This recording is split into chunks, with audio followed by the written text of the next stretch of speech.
I just want to kind of like preface this conversation because for those who haven't been here before, we do technology talks to try to merge our arts and culture scene in Cleveland, all of this back here with technology and startups and founders who are building things here. We're going to be focusing on the future of energy in Cleveland, and we're going to hear from folks who are building startups, working on legislation and policy. Cuyahoga County Director of Sustainability will be here speaking about the Cuyahoga County Climate Action Plan, understanding about the plans that the region is taking from a political level to try to build things like electric grids and make it possible for electric vehicles to be able to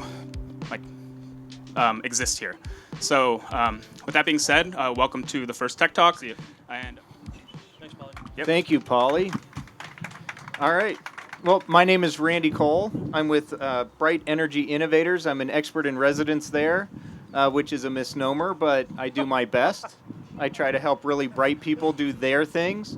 If you want to find out, we are Ohio's only energy incubator working on clean energy technology in the state. You can find out more at brite.org. You can find out more about our companies or support us there. I'm really excited to be here with my friends Tony and Mike, and if you guys can do a quick introduction, I'd love it. I'm Tony Frisone. I'm the co-founder and CEO of Carbon Zero Advanced Research, or CZAR Power, and we're focusing on the future of power electronics and EV charging. And I'm Mike Foley. I'm the Sustainability Director for Cuyahoga County. I tell folks in the 216-year history of Cuyahoga County, I'm its greatest sustainability director ever. And then my son, like Matt, who's sitting over there, say, yeah, but you're also the worst. I'm the only one who's ever been in existence. But we work on clean energy, environmental matters, and this new utility we're going to talk about in a minute.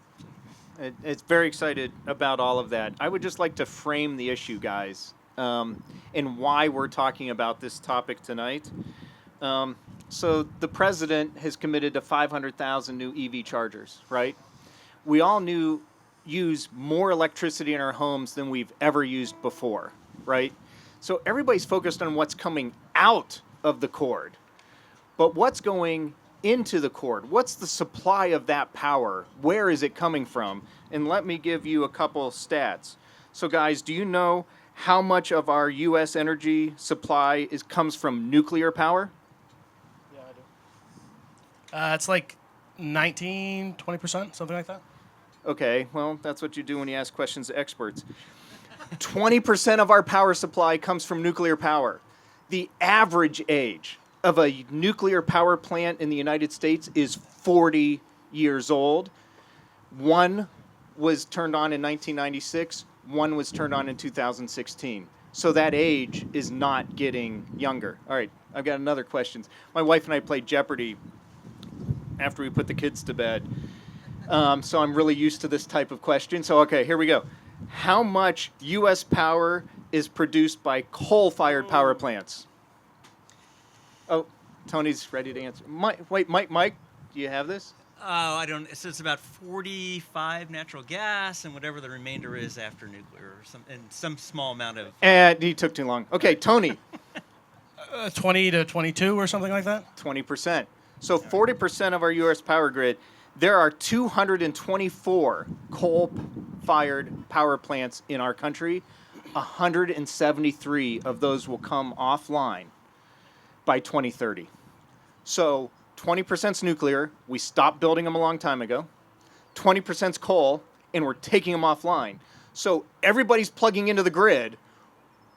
What's going into the grid? Like, where are we getting this power from? I started my career earlier on in the energy industry, and we called it something distributed generation. It meant it wasn't all going to come from big power plants. We were going to find other ways to produce power. I think technology is catching up with policy and the times and the economy. And so what we're really to talk about today are microgrids.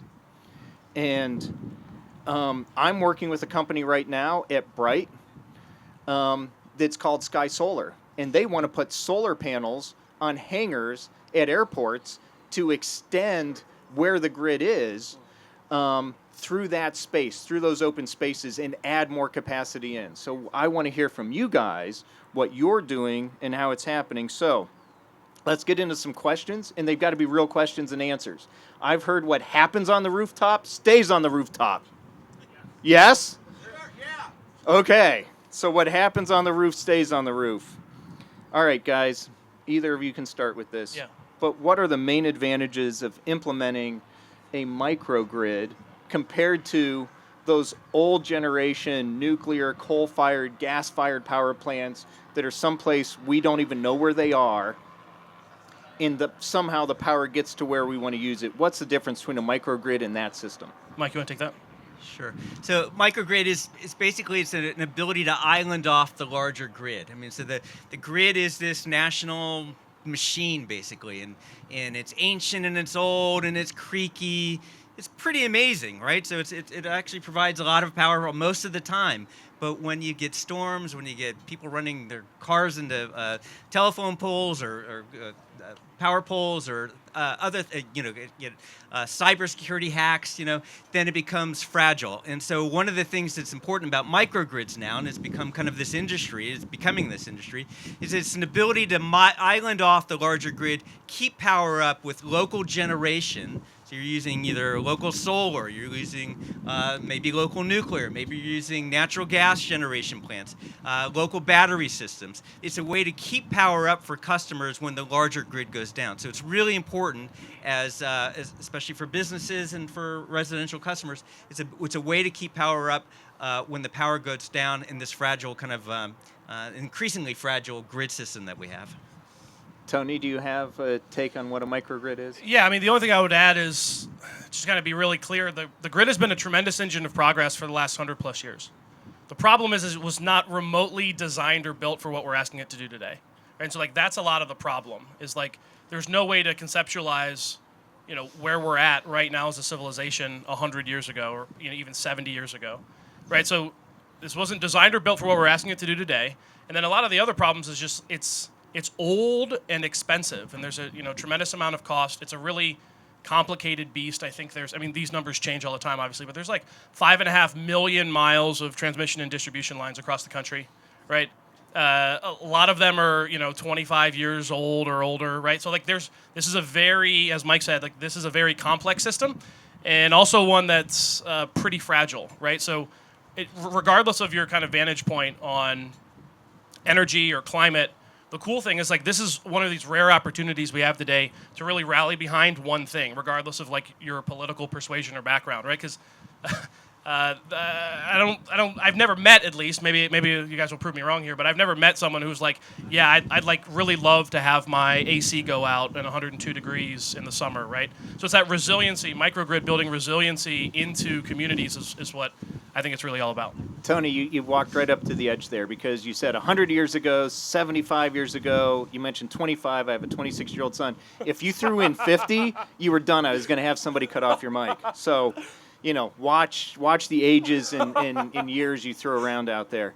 All right, first of all, you're a military guy, so I don't think you like CZARs. What does CZAR stand for, and what are you guys specifically doing that's going to help make this happen? Yeah, so the company name, right? So Carbon Zero Advanced Research. There's really two reasons, right? That's the first kind of part of the name. The other part is, we realize that really thorny problems no one really wants to touch, especially committees of people don't want to touch, right? So when you have a really difficult problem and you need to put somebody in charge to solve the problem, there's a drug czar or whatever. You nominate a person to do a thing if you actually want to get results, right? So there's kind of the double meaning behind our company's name. Effectively, what we're doing is we looked at the current state of energy, a lot of the things that have already been discussed on, okay, if we believe that the future is going to consist of some combination of distributed energy generation, energy storage like batteries, and electric vehicles, how would we design an actual product with these things in mind, from the ground up? A lot of people, and I think we're very, and still are rightfully concerned, what happens if we all electrify our transportation and then tether that to a fragile and failing grid system, right? Probably not great things. So kind of core to what we were working on is, how do you solve this problem intelligently, right? How do you solve a bunch of problems at the same time, kind of reimagine what the charging solution looks like for the 21st century, right? The future of transportation is not really the future, it's happening right now. So how do we figure out a way charge electric vehicles, do so resiliently, and do so with using potentially 100% renewable energy to do that. And so that's what we do. We've kind of baked in the functionality that allows you to pull in solar, pull in the grid if you have it or want it, pull in batteries, and then charge your vehicle all at once, and then do it, I think, arguably most importantly, a heck of a lot cheaper, a heck of a lot less complicated, and then, let's make things in America again, right? So like that's something that's pretty core, Rust Belt baby. That's like we're gonna make that stuff here. We can do it. Let's do it. Fantastic.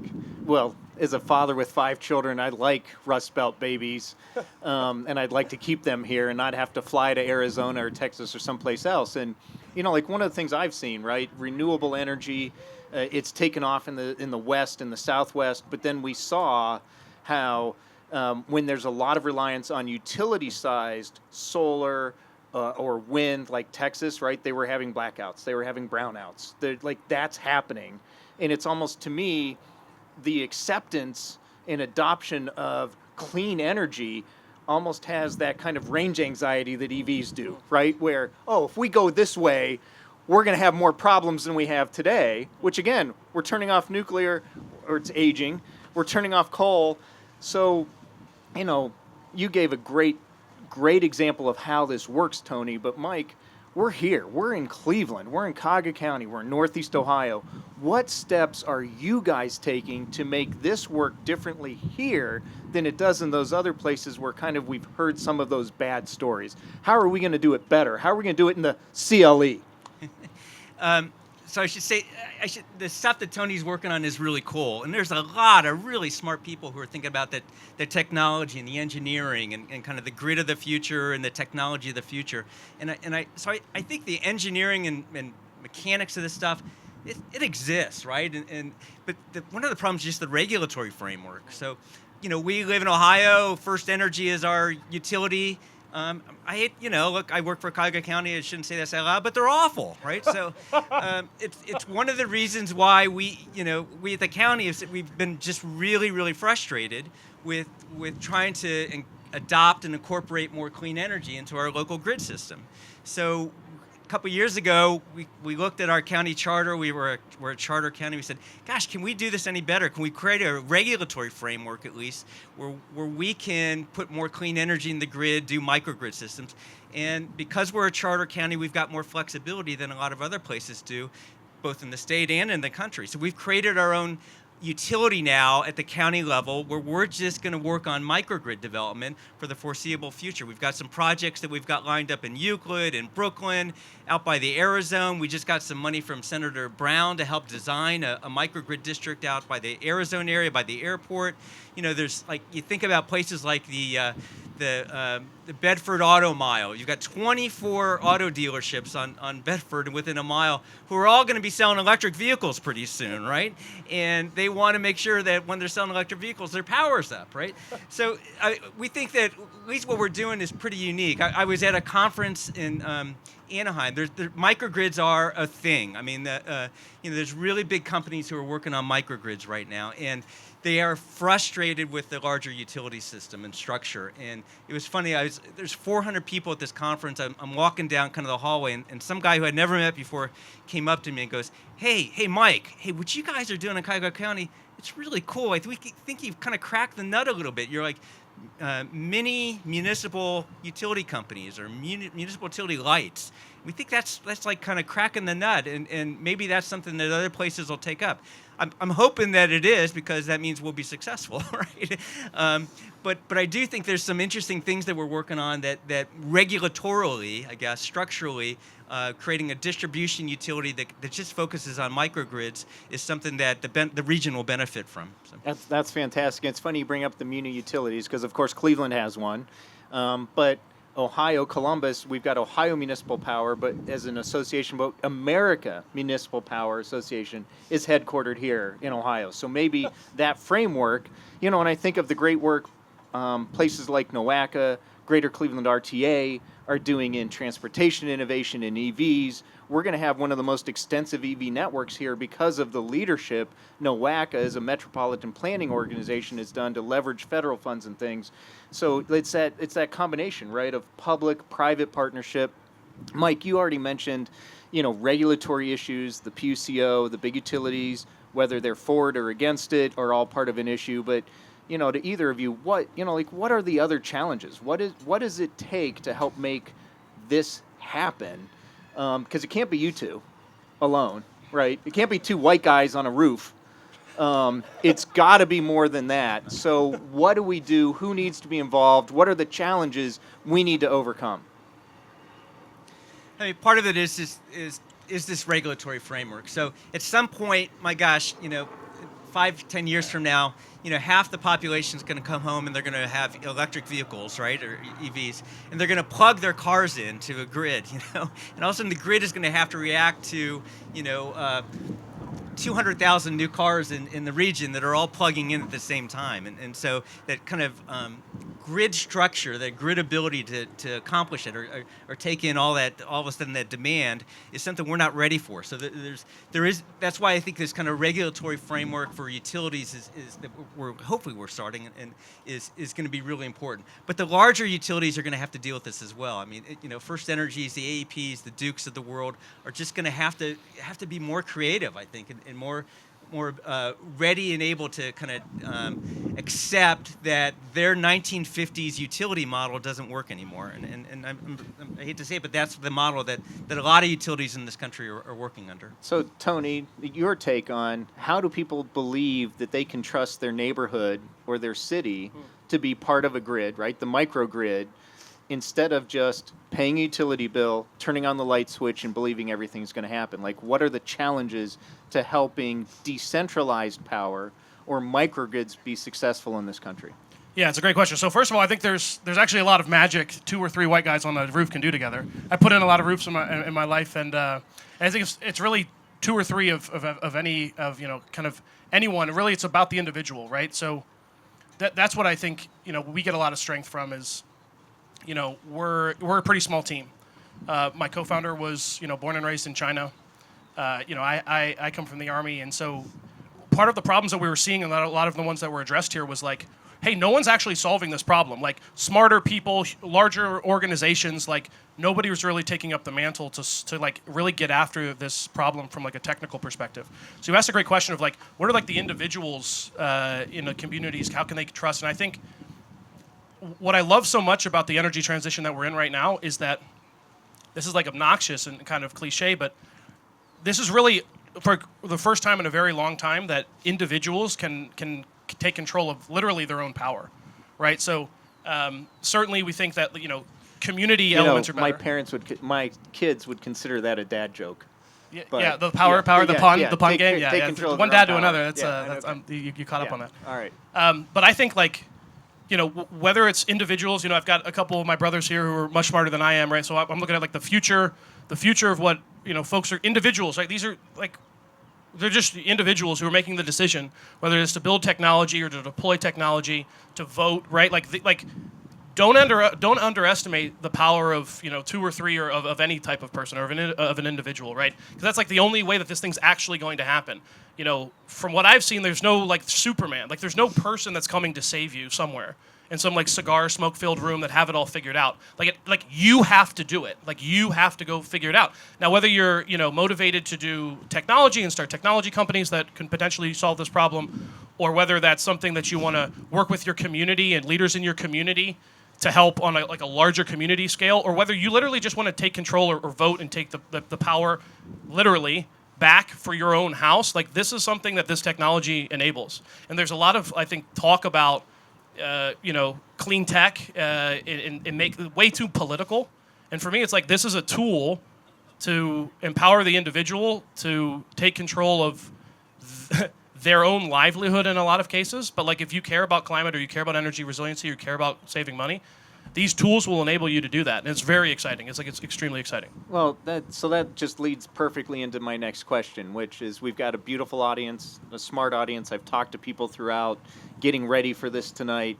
And, how are they going to see microgrids change? How are they going to see this happen, Mike, especially to you? Like you talked kind of about the county's plan, but there are only 160 microgrids recognized in the U.S. right now. How is this going to start to change in our lives as homeowners, as business owners, as consumers? Where are we going to see microgrid show up, or something that represents a microgrid that's actually impacting our own lives? Yeah, so it'll be like most things. It'll be small and start building out, right? So we've got, at least on the books, 6 potential projects in the county over the next 2.5, 3 years that we will build out. But then there's a lot of other folks who are saying, hey, we're interested in this too. There's this wonderful, incredible, interesting project potentially in a residential district in East Cleveland on the Cleveland border with the Cleveland Land Bank, where they've bought up 200 lots of land, parcels of land, torn down the houses.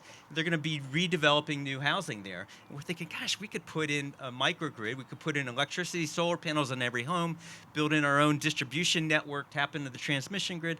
But also, maybe we can do something with geothermal, right, and heating side of this as well. So I think this stuff is going to gradually build. And look, this is important stuff, right?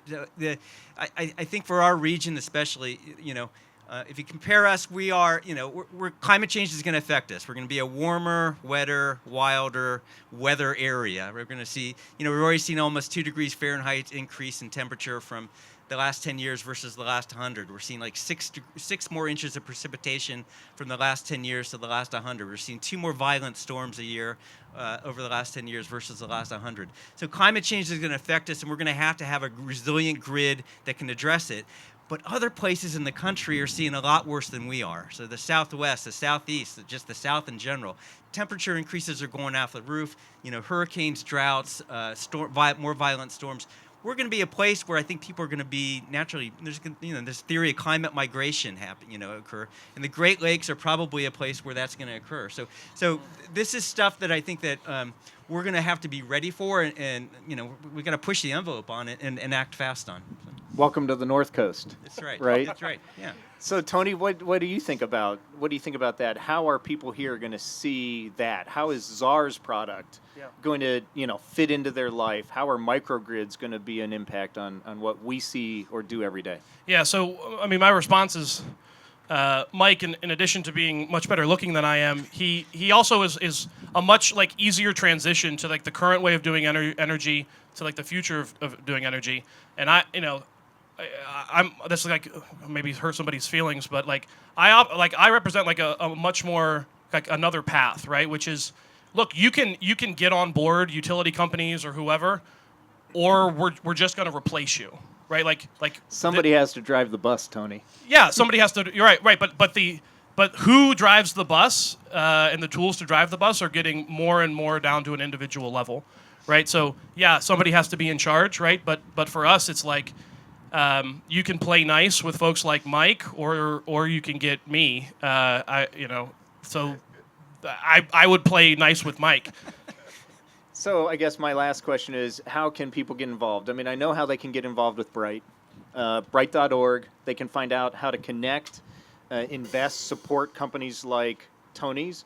In the last year, we've not only just worked with startups, we now have a network of existing companies who are interested in energy innovation. You can either become one of those or support us through that network, which is a fast way to do all of it through BRITE.org, and you can find out how to do those things.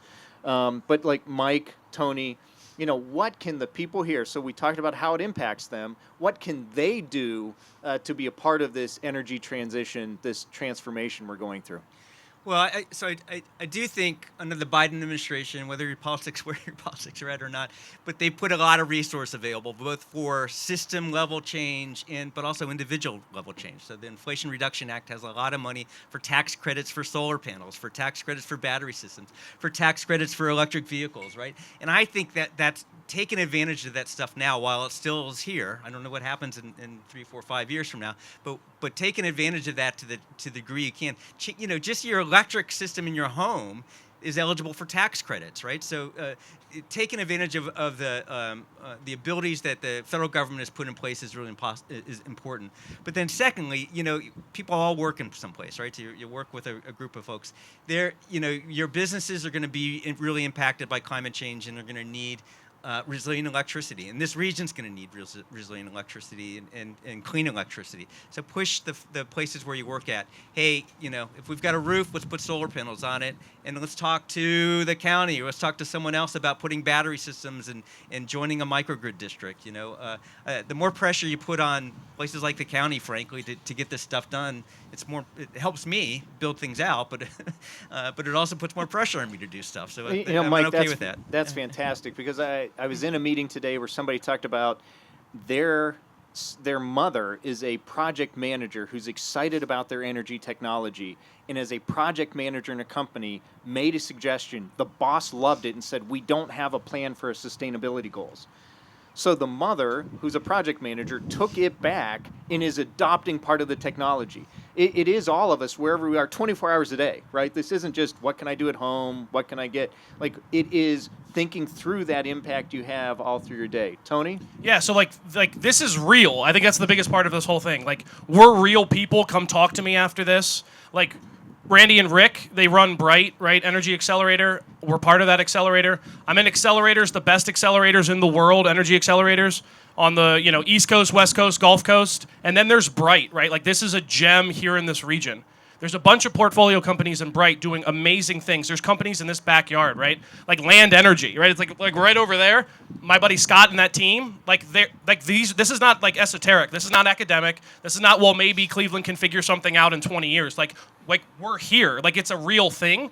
Talk to us. Get involved in BRITE. Come to events like this. This is an amazing event. Hey, did you Amazing guys... event. Amazing event. Did you guys learn anything? Does this make more sense? Can I hear a... Hell yeah? Hell yeah! All right. Listen, 100 years ago, we started Standard Oil in Ohio. Harvey Firestone and Francis Cyberling started Goodyear in Akron, right?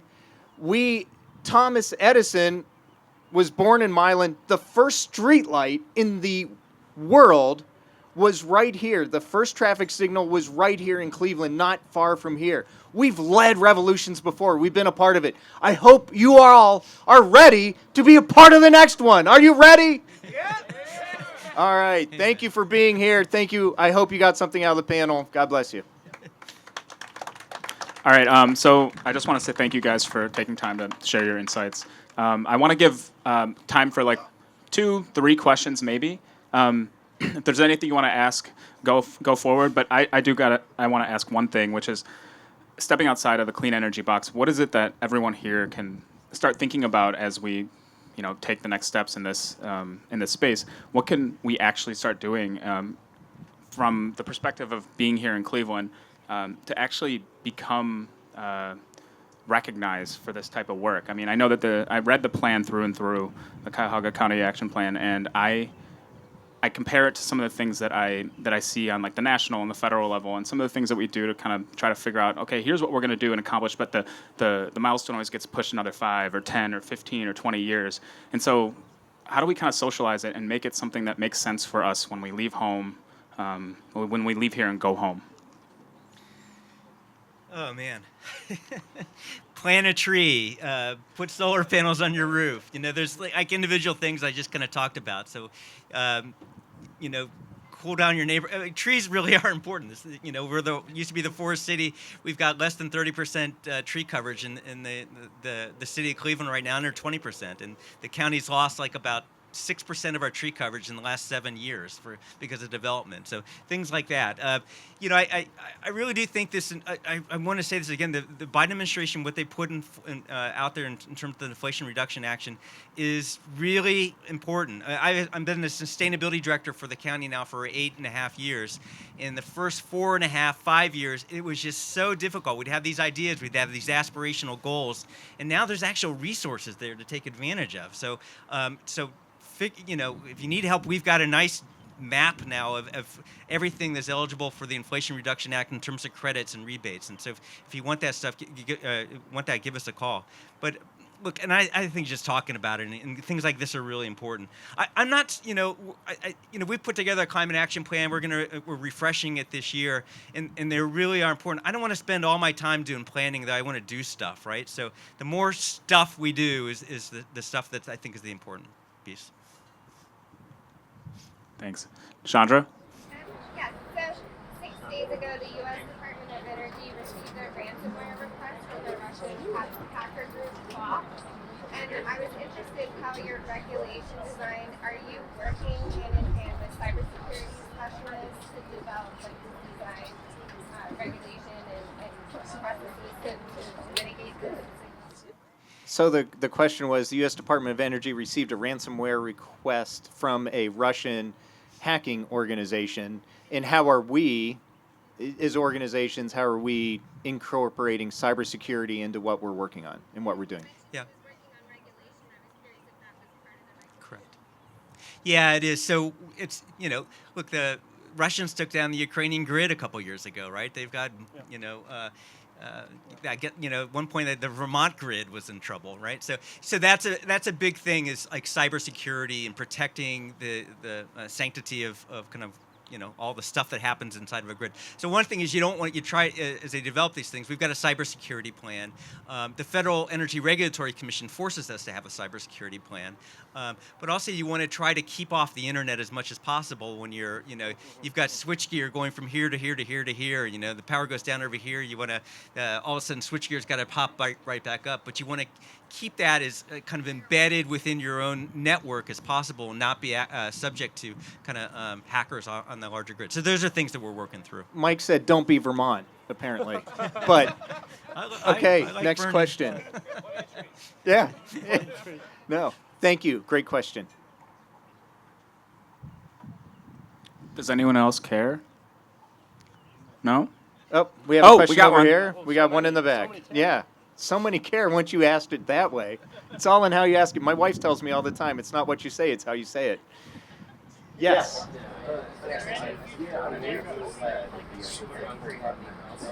Question is there any future for wind? And so there has been this long-term project called the Project Icebreaker. 6 demonstration wind turbines would be put up through a group called LEEDCO. Had a lot of problems just getting through the regulatory aspects of getting through the state of Ohio. Again, First Energy's been no friend to this. There is a future, and it will happen eventually. I don't know when. They've gotten through now the regulatory landscape. The problem now is selling power. So you need people to buy the power, and because this is a demonstration project, that price of power is above what the market is. So like the county's buying some, the city of Cleveland is buying some, but they're trying to sell the rest of the power to potential customers, and that's kind of where the issue is right now. I think that goes back to microgrids, though, right? Because a lot of the wind farms as produced today, Texas, California, other places, are utility scale. And when you turn it into a microgrid and you produce less power, or you can even produce it from multiple sources, right? If you had a combination of smaller wind and solar, right, and battery backup, right, energy storage, when you start to shrink that scale, it becomes much easier to permit and deal with than it is when it's utility scale. You've got a whole new set of regulations. So I think that's part of the reason we're talking about microgrids, in the importance of shrinking where energy comes from to where you use it. That was pretty good. That was good. That was good. Okay, thanks. Got one more. Hold on. One more question. This is the last one. Okay, you started off the conversation around, you asked a question about nuclear, and so I'm so curious to hear, because there's a lot of divisive debate around whether or not nuclear is a valuable direction Yes. to turn, and I want to hear your opinion on it. Yes. So the question is, we started the conversation with nuclear, but it can be a divisive issue. And where do we think nuclear fits into the future of energy compared to the other things we've been talking about? Is that an accurate capture? Yeah. Yeah, okay. Tony, you said, Yeah, so I'll try to control myself, because we argue about this all the time, about, what is that mix, right? For me, just on the outside looking in, I think you have to look at this in kind of 3 different ways. One's an engineering way, and that's often what gets argued, right? Like, the energy density of nuclear, it's awesome, it's super great, there's not actually a whole lot of waste, these are like engineering facts, right? But then there's these other 2 elements that I think are kind of awkward for folks who advocate nuclear power. One of them is like the not in my backyard syndrome, right? Where it's like this odd kind of mental framework where it's like, hey, all of you should have nuclear, but I don't want to have it, and I'll sue you. Multiple layers of people getting sued trying to put any of these things in. It takes forever, right? And then the third kind of stool of this is cost, right? It's like one of the most expensive ways to boil a pot of water, right? So, that's why ultimately you'll hear a lot of kind of misinformation about shutting off coal, shutting off nuclear power plants because of the regulation and the tree huggers and all this other stuff. The reality of the situation is it's because it costs too much per kilowatt hour. It costs too much to build, to own, and operate. And you've got a lot of, look at the Vogtle plant in Georgia. That's a new kind of traditional nuclear power plant. Ridiculous cost overruns. You can read about that horror story. There's even, modular nuclear reactors. They're the future and everything else. These are ridiculous cost overruns as well. So again, it's like the same script I keep reading. Theoretically, I'm a fan of it, but I keep reading the same script of this makes engineering sense. Let's do it. Oh, wait, nobody wants it actually in their backyard. And oh, goodness, it costs 5 times as much as we thought it would cost. So that's kind of how I look at that. But how come France is able to produce so much nuclear power? Yeah, that's a great and question. the EDF is able to sell it at a profit? Yeah. Is it a process difference? Is it Yeah, so The question is how does France do it differently than the United States, that the cost model, some of the things Tony was addressing, are different there than they are here? well, the first part is they're heavily subsidized, right? So that's whoops. If you can't make it pencil, just get somebody else's taxpayer dollars and fund it for it, right? That's the whole controversy around House Bill 6, right? Was hey, we're just going to take all of your money and we're just going to bail this thing out that doesn't pencil, right? So that's the real the main reason. For the fourth time. For the fourth time, right? But the other reason, and this is a little bit more technical, is they've also been able, because it's such a high percentage of their country's energy mix. There's also they do a great job of recycling the waste. So there's also a little bit of a technical component to it, but the main reason why they make it work is because it's ridiculously subsidized. Polly, did you want to get to some music, or do you want us to keep talking? No, I was waiting for that opportunity. Thank you, gentlemen. Thank you. Thank you. Talk to me afterwards. Thanks. All right, we've got some awesome talent here tonight. I'm going to move it over to Tom and the rest of the team to get things going. Enjoy. Thank you, guys.